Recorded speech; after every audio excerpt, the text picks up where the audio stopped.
हरियाणा में भारत जोड़ो यात्रा 8 दिन लगातार और 7 जिलों से गुजरा है।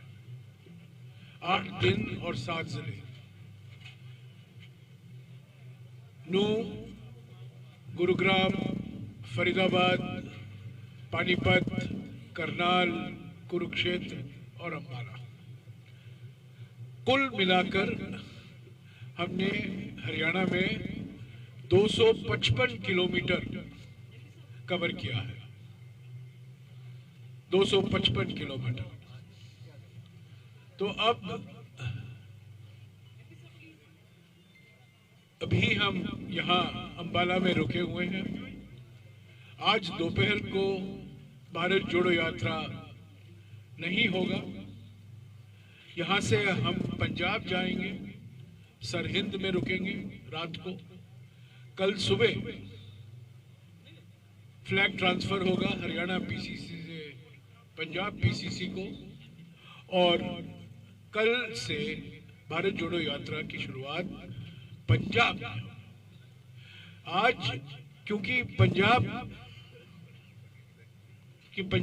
में भारत जोड़ो यात्रा की शुरुआत के पहले राहुल गांधी जी आज दोपहर को स्वर्ण मंदिर जा रहे हैं। वहां 2.5-3 घंटे रुकेंगे, 2.5 घंटे रुकेंगे। और मैं समझता हूं, हम लोग सब समझते हैं कि पंजाब में भारत जोड़ो यात्रा की शुरुआत और अच्छी तरह से नहीं हो सकती थी जितना कि जब राहुल जी स्वर्ण मंदिर जाएंगे और आज दोपहर को ही 4 बजे तक वो सरहिंद लौट आएंगे। कल सुबह फ्लैग ट्रांसफर के बाद, जिसका डिटेल हमारे प्रभारी आपको देंगे, उसके बाद हम शुरू करेंगे पंजाब का भारत जोड़ो यात्रा। कल 11 तारीख है, पूरा दिन भारत जोड़ो यात्रा होगा। 12 तारीख को सुबह लगातार हम 25 किलोमीटर चलेंगे। आपने देखा है रोज हम 25 किलोमीटर चलते हैं, पर वो 25 किलोमीटर 2 चरण में होते हैं, सुबह 14 और दोपहर को और शाम को 11। पर 12 तारीख को हम लगातार 25 किलोमीटर चलेंगे। 1 बजे खत्म हो जाएगा। 12 तारीख के दोपहर को भारत जोड़ो यात्रा नहीं होगा और 13 तारीख को विश्राम का दिन है, क्योंकि लोहड़ी का त्योहार है। तो हम 12 तारीख दोपहर से ही विश्राम शुरू होगा। तो पहले ही मैं आपको जानकारी देना चाहता हूं, 12 दोपहर को और 13 भारत जोड़ो यात्रा नहीं होगा, और 14 को हम फिर से शुरू करेंगे। और 15 तारीख को राहुल जी की प्रेस वार्ता जालंधर में होगी। हरियाणा में भारत जोड़ो यात्रा के लिए बहुत विशेषताएं रही हैं। पानीपत का रैली बहुत उम्दा रैली था, जो जनता से हमें स्वागत मिला, महिलाओं से, युवकों से, वो भी बहुत उम्दा था। 3 खास मुलाकातें जो राहुल जी की हुई हैं, जय जवान पूर्व सैनिकों से, जय किसान संगठनों से, और जय पहलवान स्पोर्ट्समैन से। हालांकि कल एक छोटा सा इंटरैक्शन जय विज्ञान से भी हुआ था, जो अंबाला के साइंटिफिक इंस्ट्रूमेंट्स के जो MSME है, उनकी भी मुलाकात राहुल जी से हुई थी। और किसान संगठनों का मुलाकात बहुत विशेष मायने रखता है। उनके ओर से 3 बहुत बड़े मुद्दे राहुल जी के सामने उन्होंने रखा। एक तो MSP का लीगल गारंटी होना बहुत जरूरी है, क्योंकि अभी निजी ट्रेड की भूमिका बढ़ रही है और वो MSP के जो दाम जिसमें खरीदते हैं वो MSP से कम है। दूसरी बात जो उन्होंने कही कि जो भूमि अधिग्रहण कानून यूपीए सरकार के समय में बनाया गया था सितंबर 2013 में। उसमें हरियाणा सरकार ने केंद्र सरकार की अनुमति के साथ साथ और राष्ट्रपति की अनुमति मिली है, उन्होंने कुछ संशोधन किए हैं, वो किसान के हित में नहीं है। तो उन्होंने मांग की कि जब कांग्रेस की सरकार आएगी हरियाणा में, याद रखिए मैंने कहा जब सरकार आएगी, मैंने ये नहीं कहा अगर सरकार आएगी, जब हमारी सरकार आएगी तब 24 का ही है जिक्र, जब 2024 में चुनाव जल्दी भी हो सकते हैं, वो अब कह नहीं सकते, इसलिए जब अगले चुनाव होंगे और हमारी सरकार बनेगी तब ये भूमि अधिग्रहण कानून में उन्होंने मांग की कि इसमें संशोधन लाना बहुत जरूरी है। और किसान संबंधित कई मुद्दे और बातचीत हुई। राहुल जी ने भी काफी लंबे इस चर्चा में भाग लिया और उन्होंने कहा कि कांग्रेस पार्टी और किसान संगठन के बीच में एक भागीदारी है, एक पार्टनरशिप है और हम हमेशा किसान संगठनों के साथ बातचीत करते रहेंगे। और जहां हमारी सरकारें हैं, आज हमारे 3 सरकार हैं, हिमाचल में, राजस्थान में और छत्तीसगढ़ में, वहां जो हमारी सरकारें हैं, जितना राज्य सरकार कर सकती है वो खुद इसमें देखेंगे कि क्या और राज्य सरकार की ओर से किया जा सकता है। जैसा कि आप जानते हैं, बैंकों का कर्जा माफी अगर पब्लिक सेक्टर बैंक होता है तो उसको केंद्र सरकार को करना पड़ता है, बट कोऑपरेटिव बैंक में राज्य सरकार कर सकती है। तो ऐसे कुछ चीजें हैं जो केंद्र सरकार से ही एक्शन लेना पड़ता है, बट कुछ कार्रवाई राज्य सरकारें भी कर सकती हैं। तो उन्होंने आश्वासन दिया किसान संगठनों को कि वो कांग्रेस सरकारों के साथ बातचीत करके, मुख्यमंत्रियों से बात करके जो मांगे हैं किसान संगठनों की ओर से, जो राज्य सरकार पूरी कर सकती है, वो जरूर उस पर अगले कदम लेंगे। तो मैं अंत में यही कहना चाहता हूं कि हम लोग सब हरियाणा कांग्रेस के पीसीसी हुड्डा साहब, पीसीसी अध्यक्ष उदयभान जी, हमारे प्रभारी एआईसीसी के शक्ति सिंह गोयल जी, सभी का हम शुक्रगुजार हैं कि उन्होंने इतनी मेहनत से भारत जोड़ो यात्रा को इतना सफल बनाया हरियाणा में। हमने, जैसा कि मैंने पहले भी कहा है, मैं फिर से दोहराना चाहता हूँ, हरियाणा में न केवल हमने ठंड का सामना करना पड़ा, पर हमें हर एक जिले में सड़कों से भी काफी खतरा का सामना पड़ा, न केवल मौसम से पर सड़क से। और मुझे खुद पहली बार 115 दिन में बाएं पांव में चोट लगा है, क्योंकि जो मैंने हरियाणा के 7 जिले में सड़कें नहीं देखी, गड्ढे देखे, और गड्ढे के बीच में थोड़ा टार, थोड़ा बिट्यूमेन देखा है। पहले जब मैंने कहा था नूह में और गुरुग्राम में, तो लोगों ने कहा नहीं नहीं नहीं साहब, आप अंबाला आइए, कुरुक्षेत्र आइए, पानीपत आइए, पर वही हालत हमने इन जिलों में देखा। आज सुबह भी मैंने देखा। एक जमाना था जब लोग कहते थे हरियाणा के माफिक सड़क, एक मिसाल बन गया था हमारे देश के लिए। और आज मैं कन्याकुमारी से चला हूं, हर राज्य से मैंने देखा है, मध्य प्रदेश और हरियाणा के सड़कों की जो स्थिति है सबसे बुरी, और ये हरियाणा पर एक कलंक है। एक जमाना था जब लोग कहते थे, प्लानिंग कमीशन सभी राज्यों को कहता था हरियाणा के माफिक आप सड़क बनाइए। तो मैं उम्मीद करता हूं कि जब हमारी सरकार आएगी, सड़कों का जो मेंटेनेंस करना है, अपग्रेडेशन करना है, नेशनल हाईवे की नहीं बात कर रहा हूं मैं, स्टेट रोड की बात कर रहा हूं, स्टेट हाईवेज की बात कर रहा हूं। तो मैं अभी हुड्डा साहब से गुजारिश करूंगा कि वो आपको संबोधित करें, उसके बाद हमारे प्रभारी आपको कल के कार्यक्रम के बारे में जानकारी देंगे। हुड्डा साहब।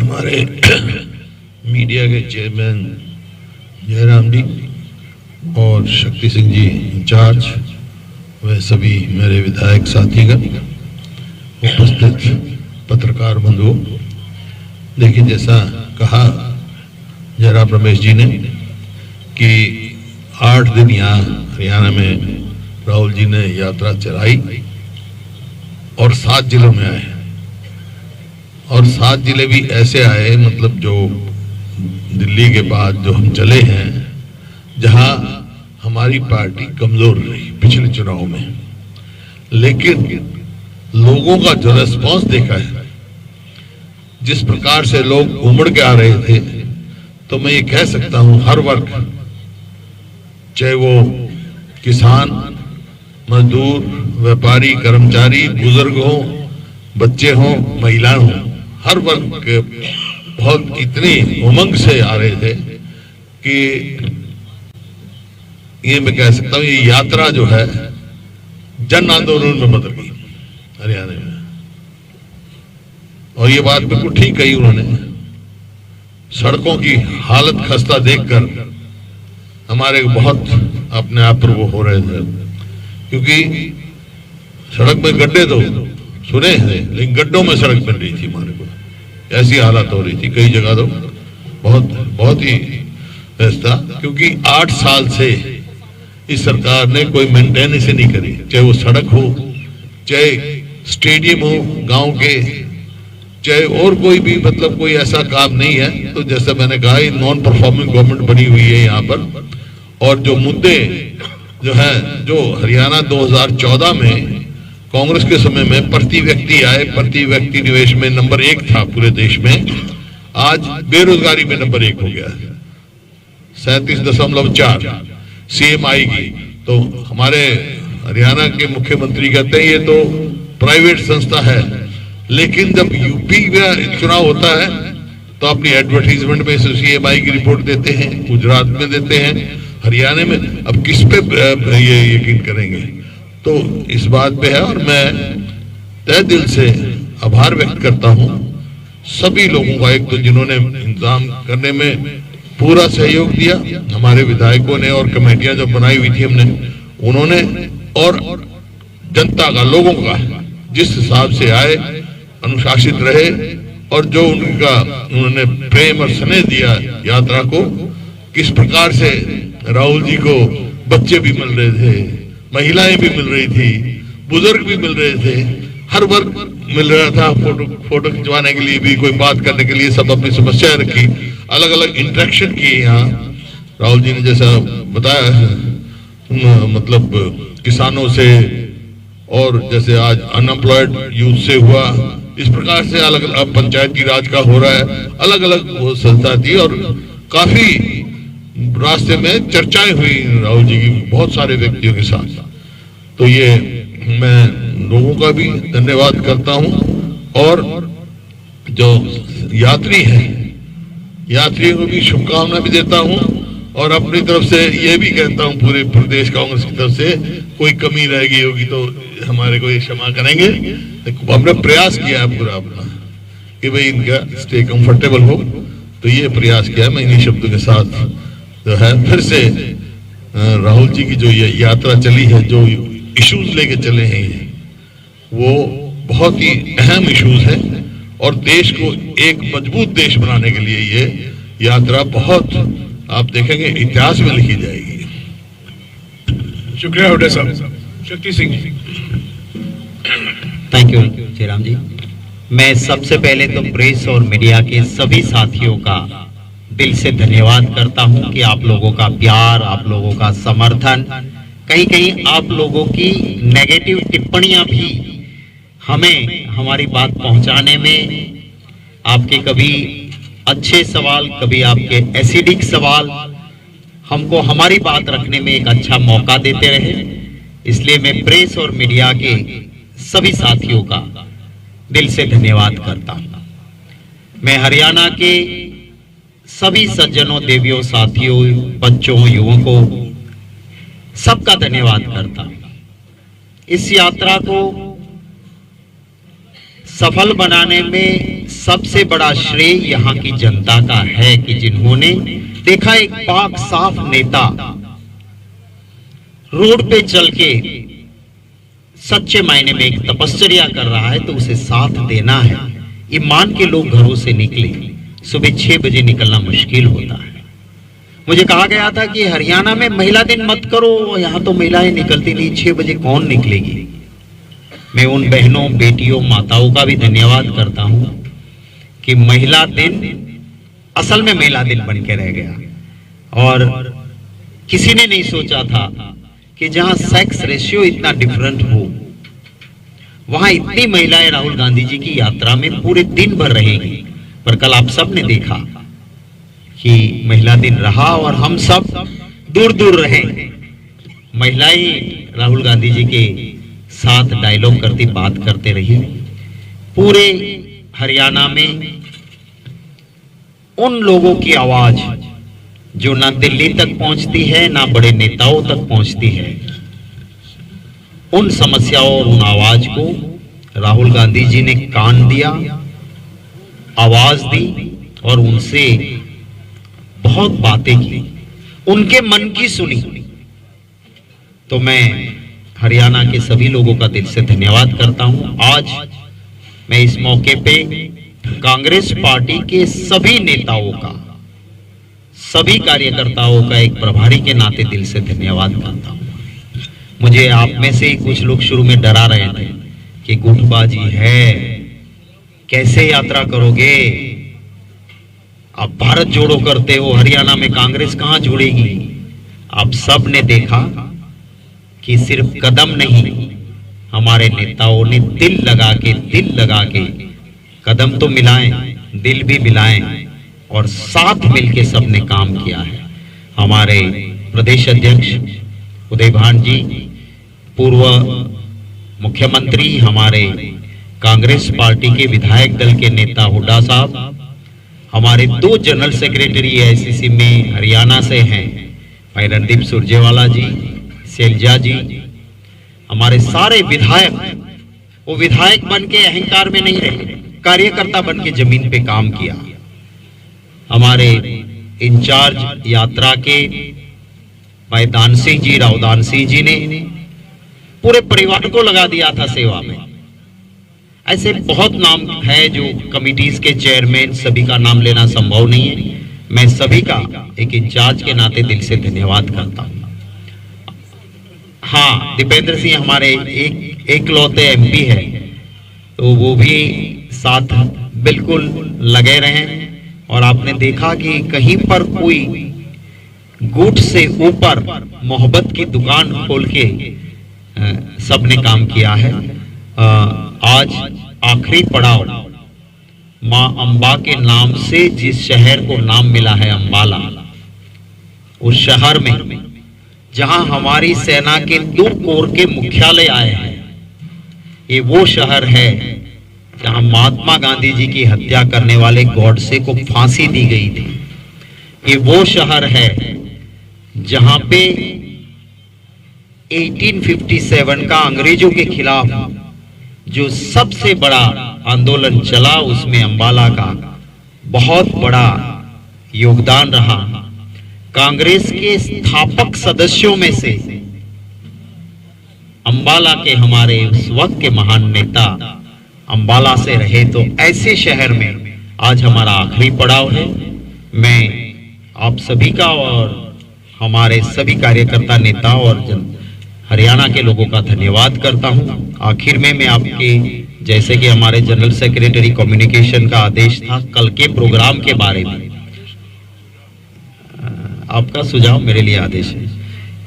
कल जो है हरियाणा से आज रात ही हम पंजाब बॉर्डर में पहुंचेंगे, पर हमारा कल का, आज हम फ्लैग दे सकते थे, पर पंजाब में कल बहुत बड़ा दिन है और सभी का मानना ये था कि फतेहगढ़ साहिब गुरुद्वारा के अंदर माथा टेकने के बाद हम फ्लैग लेंगे, जो हमें भी अच्छा लगा। तो कल सुबह 6 बजे गुरुद्वारा फतेहगढ़ साहिब सिर हिंद माथा टेकने के बाद 6 बजे, 6:30 बजे फ्लैग सेरेमनी होगी। वो बस स्टैंड के पास सिर हिंद पे होगी। आपको लोकेशन में साझा कर दूंगा ट्विटर पे।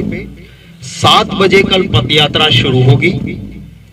10 बजे हमारा मॉर्निंग ब्रेक होगा खालसा ग्राउंड मंडी गोविंदगढ़ पे।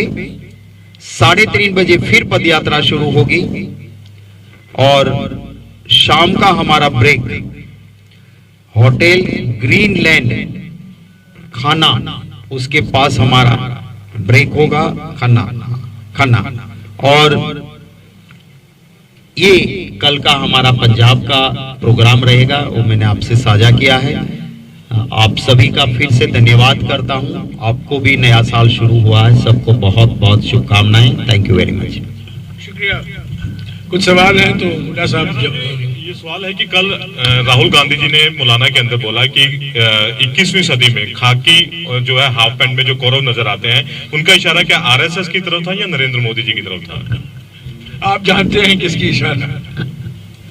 हाँ जी, आप सर चौधरी का धन्यवाद। जयराम जी, उन्होंने कोऑर्डिनेशन बहुत अच्छी हमारे एक्स एमएलए आपके मीडिया कोऑर्डिनेटर के तौर पे और गीताबेन ने किया है, अनिल भारद्वाज जी और गीताबेन का भी मैं धन्यवाद करता हूँ। जयराम जी, आपने बात की है कि भारत जोड़ो यात्रा में राहुल गांधी जी ने एक दिन महिलाओं को दिया है। अगर हरियाणा की बात करें तो एक स्पोर्ट्स मिनिस्टर है, उस पर बड़े गंभीर एलिगेशन लगे। हुड्डा साहब भी बैठे हैं, संदीप सिंह, और उस केस में कांग्रेस का क्या स्टैंड है? हुड्डा साहब से मैंने गुजारिश की। कांग्रेस का स्टैंड कई दफा आ चुका है हमारे को, क्योंकि एसआईटी बनाई है और मैं किसी को निर्दोष या दोषी नहीं ठहरा सकता जब तक पूरी इंक्वायरी नहीं हो। मैंने ये कहा था, लेकिन निष्पक्ष जांच होनी चाहिए।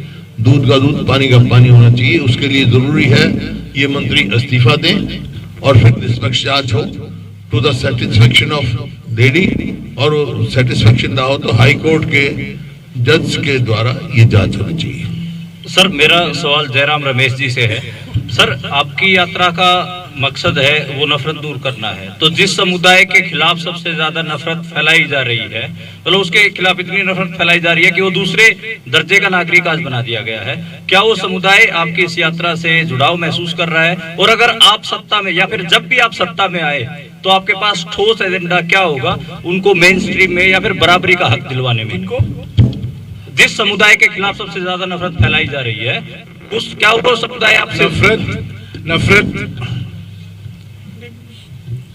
भाषा के नाम पर फैलाई जा रही है, प्रांत के नाम पर फैलाई जा रही है, जाति के नाम पर फैलाई जा रही है, धर्म के नाम पर फैलाई जा रही है, कोई ठिकाना सब। जहां हमारे समाज में अनेकता है, उस अनेकता को उसका दुरुपयोग हो रहा है ताकि समाज बांटा जाए। हमारा काम है भारत जोड़ो यात्रा के माध्यम से ये संदेशा पहुंचाना कि कांग्रेस पार्टी जोड़ती है, तोड़ती नहीं है।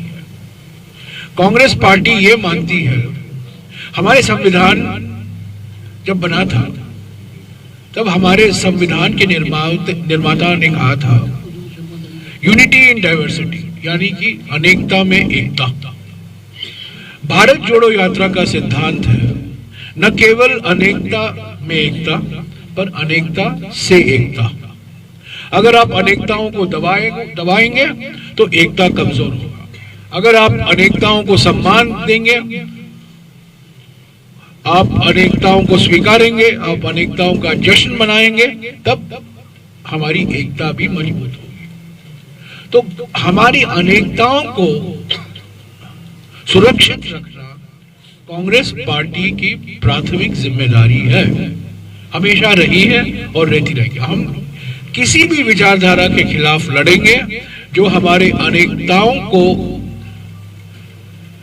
इसलिए उपयोग करेगी ताकि हम समाज को बांटे, ताकि हमें चुनावी फायदा पहुंचे। धर्म के नाम पर, जाति के नाम पर, भाषा के नाम पर, किसी के आधार पर, मैं सिर्फ धर्म की बात नहीं करता हूं, क्योंकि जो नफरत फैलाई जा रही है कई तरीके, धर्म का भी दुरुपयोग हो रहा है, जाति का, भाषा का, तो अलग अलग चीजें हैं। एक बात स्पष्ट है, भारत जोड़ो यात्रा से जब राहुल जी बोलते हैं नफरत छोड़ो भारत जोड़ो, इसमें सब शामिल है, हर एक अनेकता इसमें शामिल है। सर मेरे दो सवाल हैं, एक हुड्डा साहब से और एक जयराम जी आपसे। दो सवाल है। एक हुड्डा साहब आपसे सवाल है, मुख्यमंत्री ने कल प्रेस कॉन्फ्रेंस की है और उन्होंने कहा है कि जो बेरोजगारी है वो 6% है, आप इस पर क्या कहते हैं? आप कहते हैं कि 37% बेरोजगारी और मुख्यमंत्री कहते हैं 6% बेरोजगारी। ये CMI की रिपोर्ट है और इसमें कोई दो राय नहीं। हरियाणा में आज बेरोजगारी पूरे देश में सबसे ज्यादा है। ये रिपोर्ट CMI की यूपी में कैसे ठीक हो जाती है, गुजरात में कैसे मान्य होती है? या तो वो ये कहें भी गुजरात और उसके भी आंकड़े गलत हैं यूपी के, तो ये कई दफा असेंबली में भी कैच करना। तो सीएम के जो आंकड़े हैं उसको कैसे देखते हैं? ये ऐसा है, ये CMI के आंकड़े ठीक है। जयराम जी एक सवाल आपसे है, पेट्रोल डीजल की आप बात करते हैं महंगा हो रहा है, लेकिन हिमाचल में आपकी सरकार आई और 3 रुपए पेट्रोल डीजल के रेट बढ़ा दिए गए। क्या सवाल क्या है? डीजल आप लोग महंगाई के खिलाफ हैं और 3 रुपए डीजल आपकी सरकार बढ़ा देती है, क्या उससे महंगाई नहीं बढ़ेगी? तो आप हमारे मुख्यमंत्री से पूछिए ना, मुझे क्यों पूछ रहे हैं?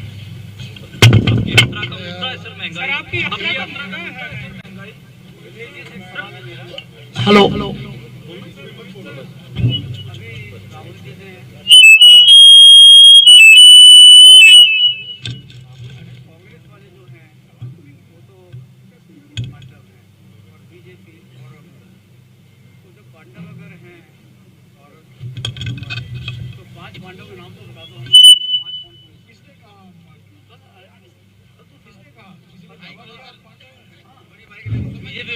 बीजेपी और आरएसएस इनको कहा है कि पांडव हम लोग हैं और ये कौरव लोग हैं। ये लोग बीजेपी के हर वक्तव्य पर मुझे कोई टिप्पणी देने की जरूरत नहीं है। अच्छा, ठीक है। 7 दिन राहुल जी हरियाणा में रहे हैं। जिस तरीके से बीजेपी ने जो रिटायर्ड जनरल थे जो राहुल जी के साथ चले और राहुल जी से मुलाकात की, वो उनको बहुत गौरव प्राप्त हुआ है पिछले 40-45 सालों में। इतना अपमान किया कल परसों बीजेपी की ओर से, इस बहुत निंदनीय है। ये रिटायर्ड आर्मी जनरल्स हैं, लेफ्टिनेंट जनरल है, मेजर जनरल है, वो बात करना चाहते हैं भारत जोड़ो यात्रा के बारे में, जो चीन के साथ हमारी जो समस्याएं हैं सीमा पर, उस पर बात करना चाहते थे।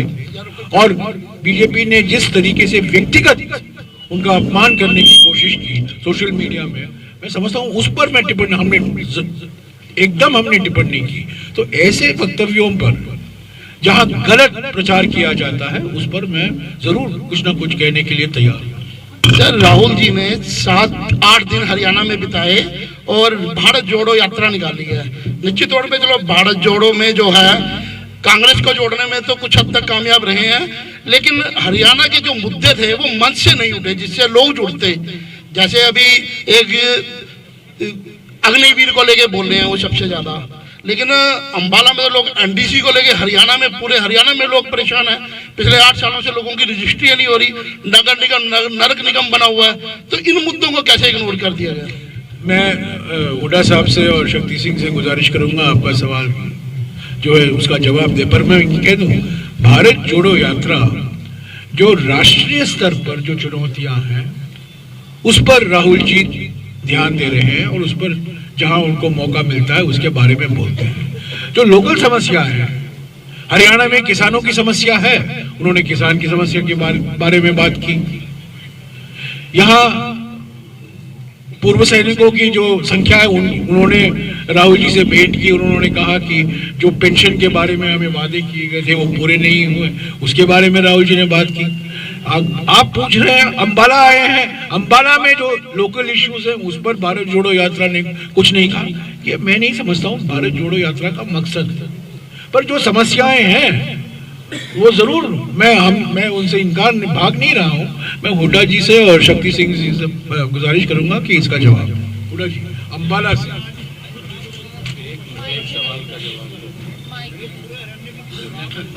ऐसा है, इस सवाल का जवाब तो कई बार हम दे चुके हैं। आप नहीं लिखोगे तो हम क्या करेंगे? कि ये this government is most failed government, non performing government, most corrupt government. This is the reason for that. और जितनी पॉलिसी लेके आए हैं, चाहे ये परिवार पहचान पत्र है, चाहे आईडी वो है, या रोजगार कौशल रोजगार योजना है, सब जो है मतलब इनकी उससे करप्शन ही करप्शन हो रही है। जयराम जी, कई दफा कह चुका मैं, लिख दिया करो आप जी। जयराम जी सर, जयराम जी, जब आप अंबाला की बात करते हो तो यहाँ पे कापड़, टेक्सटाइल, चीनी, मिट्टी के बर्तन, इसके लिए अंबाला बहुत ही सुप्रसिद्ध है। और इन चारों में बीजेपी सरकार आने के बाद दिक्कतें आई हैं। चीनी के पैसे किसान बेचने के बाद, गन्ना बेचने के बाद कितने दिन बाद मिलता है आप खुद जानते हो, और कितना किसानों पे अत्याचार हुआ है, वो सब बात राहुल जी ने सबकी सुनी है।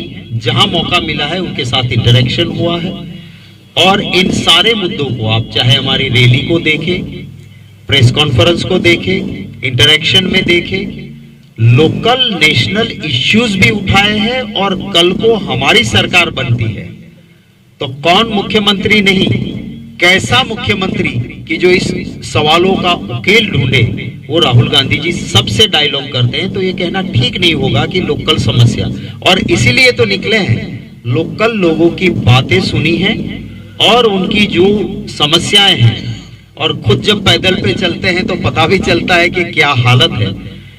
जो आपके वहां कर्जा बढ़ा है वो भी लोगों ने खुद कहा है। पुलिस के जवान जो हो या महिलाएं, पुलिस कांस्टेबल रस्सा लेके चल रही थी, हम कहते थे कि सॉरी आप लोगों को भी दिक्कत हो रही है, बोले नहीं पूरा उठाएंगे, हम भी चाहते कि बहुत परेशान हो गए इस सरकार में। अब सरकार बदले, आपकी सरकार आए तो पुरानी पेंशन से लेके बहुत हमारा काम होगा।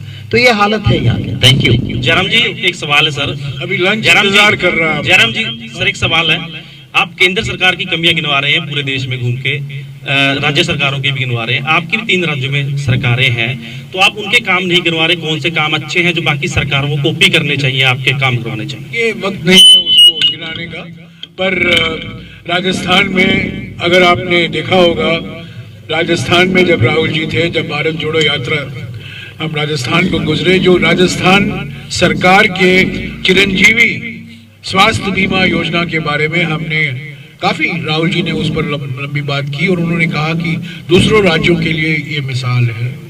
कई ऐसे कार्यक्रम हैं, पुराने पेंशन स्कीम है, छत्तीसगढ़ सरकार और राजस्थान सरकार ने लागू किया है। तो ये बात गलत है कहना कि राहुल जी ने ये बात नहीं उठाए हैं कि जो कार्यक्रम है, उल्लेखनीय कार्यक्रम है, योजनाएं हैं कांग्रेस की सरकारों जो चला रहे हैं, उनकी बात हमने नहीं की। उनका समस्या यही है कि आप लिखते नहीं हो उसके बारे में, आप उनके बारे में लिखते नहीं हो। नीति आयोग तो कोई श्रेय देता नहीं है। एक जमाना हुआ करता था जब प्लानिंग कमीशन था, योजना आयोग था, वो किसी भी सरकार में अच्छा काम हो रहा था तो वो कहता था ये अच्छा काम है। अब तो नीति आयोग तो प्रधानमंत्री कार्यालय का एक डिपार्टमेंट बन गया है। तो अगर राजस्थान सरकार में चिरंजीवी स्वास्थ्य बीमा योजना है, और आपको आश्चर्य होगा, राजस्थान एकमात्र ऐसा राज्य है जहां 10 लाख रुपए तक सरकारी अस्पताल में मुफ्त इलाज मिलता है इंश्योरेंस के माध्यम से। सरकार सारा खर्चा का बोझ सरकार पर आता है, 10 लाख तक, और 10 में से 9 नागरिक राजस्थान में कवर है चिरंजीवी स्वास्थ्य बीमा योजना। ये और किसी भी राज्य में नहीं है। इन्होंने मुझे याद दिलाया ओल्ड पेंशन स्कीम के बारे में। न्याय योजना है छत्तीसगढ़ में, कई कार्यक्रम है। गैस सिलेंडर का की जो घोषणा की गई, 500 रुपया सीमा होगा गैस सिलेंडर का दाम। अशोक गहलोत जी ने भारत जोड़ो यात्रा के आखिरी मीटिंग अलवर में इसकी घोषणा की। तो ये सरकार तो इसका ध्यान करती ही नहीं है, हमेशा आलोचना करती रहते हैं।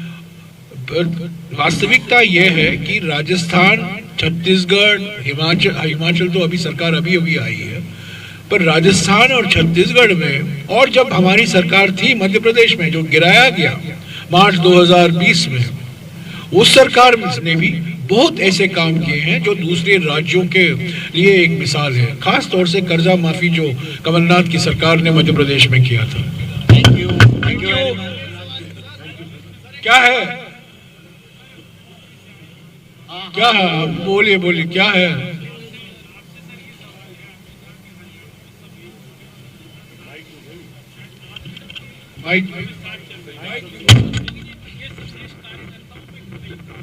पूरे रास्ते में हम लोग तो पूरे रास्ते में मीडिया स्टैंड से देखते हुए चल रहे थे। जो आपके स्वागत करने के होर्डिंग, बैनर, तस्वीरें थी, उसमें अगर एक नेता की फोटो थी तो बाकी दोनों की नहीं थी। अगर किसी एक की होती तो गलत कार्यकर्ताओं तक संदेश क्यों नहीं? आपने गलत है, आपने पूरा देखा नहीं है। तो सब देखा मैंने। देखिए इसका एक सेकंड भैया, एक सेकंड इसका जवाब तो दे दे। देखिए आप सब ने पूरे होर्डिंग्स देखे होंगे। हमारे वहां कोई डिक्टेटरशिप नहीं है, इंटरनल डेमोक्रेसी नहीं है, अंदरूनी लोकतंत्र है। पर आपने ऊपर देखा होगा कि हर नेता का सर्कल में सबने फोटो लगाने की कोशिश की। हाँ, होता है राजनीति में, मेरे साथ 10 लोग जुड़े हैं, उनका उत्साह होता है कि राहुल जी का फोटो तो मेन रहा, पर मेरा फोटो डालेंगे। पर पीसीसी सीएलपी लीडर्स के फोटो हर ऊपर बैनर में रहे। कहीं किसी ने एक नेता के साथ जुड़ा है तो लगाए उसमें कोई, हाँ मेरा भी फोटो है, कुछ लोगों ने मेरा कौन सा गुट है यहाँ, मुझे यहाँ कोई राजनीति करनी नहीं। मैंने पहले ही दिन कहा था कि ना मेरा जिंदाबाद होगा ना मेरा फोटो होना चाहिए, फिर भी लोग लगाते हैं। मैं कहता हूं कि राहुल गांधी जी जिंदाबाद में सबका जिंदाबाद आ जाता है, कांग्रेस जिंदाबाद में शक्ति सिंह आ जाता है अंदर। राहुल जी का फोटो आ गया, हमारा सिंबल आ गया, खड़गे जी का फोटो, सोनिया जी का आ गया, तो मैं उसमें समाविष्ट हूँ। पर फिर भी कार्यकर्ता का एक जोश और उत्साह होता है। कदम से कदम कार्यकर्ता ने भी मिलाया है, नेताओं ने भी मिलाया है। हमारे वहां डिक्टेटरशिप नहीं है कि हरेन पंड्या ने एक लफ्ज जी मुख्यमंत्री थे वो बोले, पॉलिटिकली उसका कत्ल नहीं हुआ, माने जब तक उसका टिकट काटा नहीं, मोदी जी ने कहा मैं नॉमिनेशन नहीं करूंगा, और उसके बाद हरेन पंड्या की फिजिकल हत्या हुई। हरेन पंड्या जी कहते थे कि मेरे बेटे का कातिल यही है। तो ये वहां होता है, हमारे वहां इंटरनल डेमोक्रेसी है। थैंक यू सर इधर रमेश जी, सर इधर सर खाते खाते सर एक क्वेश्चन। सर आपकी पार्टी ने